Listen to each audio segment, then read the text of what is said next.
All right, today we're going to talk about a piece of tech history that's just fascinating. It's a story of a database that was born in the Unix era, grew up to challenge giants like Oracle, and, well, it's still around, quietly powering some really important stuff. This is the story of Informix. And its story really forces us to ask this question that pops up over and over again in the tech world. What happens when you build something that is just technically brilliant, but that's still not enough to win, to guarantee you stay on top? That's really the core question we're going to unpack here. So here's how we'll break it down. We're going to start with its scrappy beginnings as a Unix upstart. Then we'll get into the really cool innovations it pioneered. After that, we have to look at the turmoil, the beginning of the end, so to speak. And finally, we'll talk about its surprisingly long legacy and what we can all learn from this whole saga. Okay, so let's set the scene. We're in the early 1980s. The Unix operating system is really starting to take hold in the business world, and this is exactly where Informix carves out its space and starts its journey from, a garage-style startup to a genuine industry player. It all kicked off in 1980. A company called Relational Database Systems was founded, and just a year later they dropped their flagship product. They gave it the perfect name, Informix, which literally stood for Information on Unix, and the growth was just incredible. This thing flew on Unix systems. By the mid-90s, it wasn't just some niche product. It was a major contender going head-to-head with the absolute biggest names in the database game. So you have to wonder, how did they get so big so fast? Well, it wasn't just smoke and mirrors or slick marketing. The truth is, Informix was building technology that was, in a lot of ways, way ahead of its time. Let's dig into what made their engineering so special. Their success was really built on some serious technical chops. They developed what they called Dynamic Scalable Architecture, or DSA, which was fantastic for handling a ton of users all at once. They were also some of the first to really push object relational features, letting you store way more complex stuff than just rows and columns. A huge part of this was their Datablade system, and they went all in on this idea in 1996 when they bought a company called Illustra, which basically supercharged their ability to handle things like images, audio, and video right inside the database. Man, this Datablade idea was truly revolutionary. The best way to think about it is like a plugin or an app for your database. It meant developers could actually add new functions to the core database engine itself. So if you needed to handle, say, geospatial data from satellites or complex financial models, you didn't need a whole new system, you could just plug in a Datablade.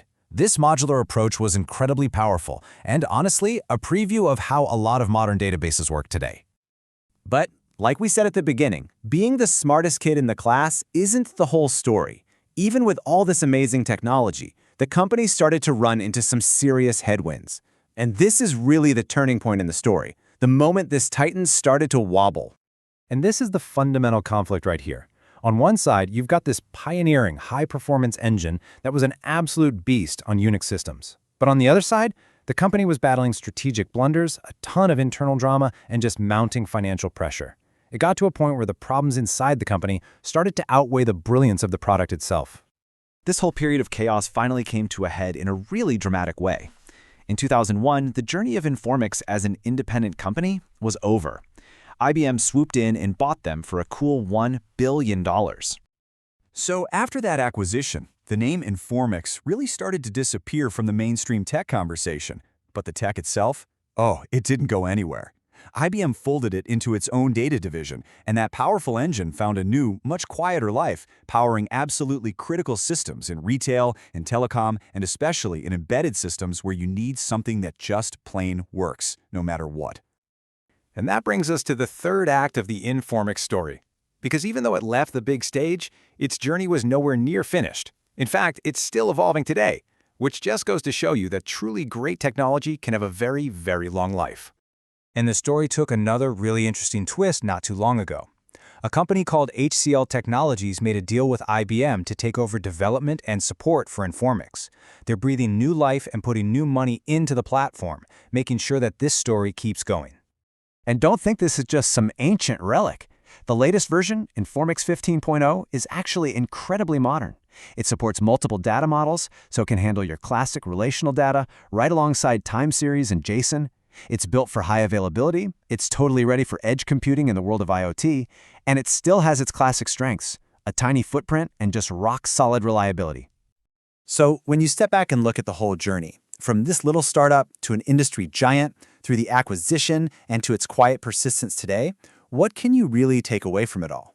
What can the story of this one database teach us about tech and maybe even business in general?